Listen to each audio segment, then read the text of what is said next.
আসসালামু আলাইকুম বন্ধুরা, আশা করি সবাই ভালো আছেন। বিথি কিচেনে আপনাদেরকে স্বাগত। আপনাদেরকে দেখাবো 3 পদের ভর্তা আর খুদের ভাত। প্রথমে চুলায় একটা কড়াই বসিয়ে দিলাম। কড়াইটা গরম হয়ে গেলে দিয়ে দিব পরিমাণ মতো তেল, আর দিয়ে দিব পেঁয়াজ কুচি আর কাঁচামরিচ দিয়ে হালকা করে ভেজে নিব। ভাজা শেষ, আমি এখন দিয়ে দিব ধুয়ে রাখা খুদের চাল, আর দিয়ে দিব স্বাদ মতো লবণ। লবণটা দেওয়া হয়ে গেলে ভালো মতো ভেজে নেব। ভাজা শেষ, এবার পরিমাণ মতো পানি দিয়ে আমি ঢেকে দিব। এই সময় চুলার আঁচটাকে 10 মিনিটের মতো মিডিয়াম করে রাখবো। চলে আসলাম 10 মিনিট পর, দেখতে পাচ্ছেন পানিটা শুকিয়ে গিয়েছে। আমি আবার উল্টিয়ে পাল্টিয়ে 10 মিনিটের জন্য দমে দিয়ে দিব। চলে আসলাম 10 মিনিট পর, দেখতে পাচ্ছেন আমার খুদের ভাতটা একদম জর্জরে হয়ে গিয়েছে। এখন আমি নামিয়ে নিব।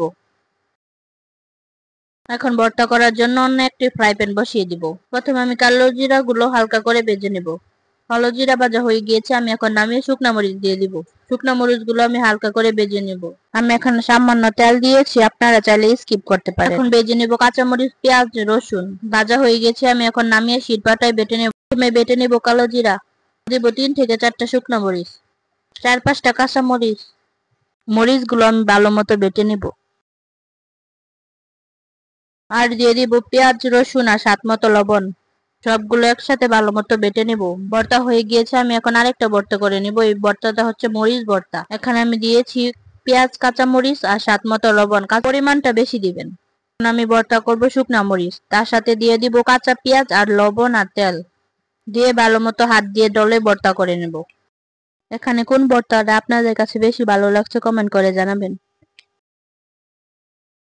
এখন আমি গরম গরম পরিবেশন করে নেব। ভিডিওটা যদি ভালো লাগে তাহলে আমার চ্যানেলটা সাবস্ক্রাইব করবেন। যারা ফেসবুক থেকে দেখছেন তারা ফলো দিয়ে যাবেন।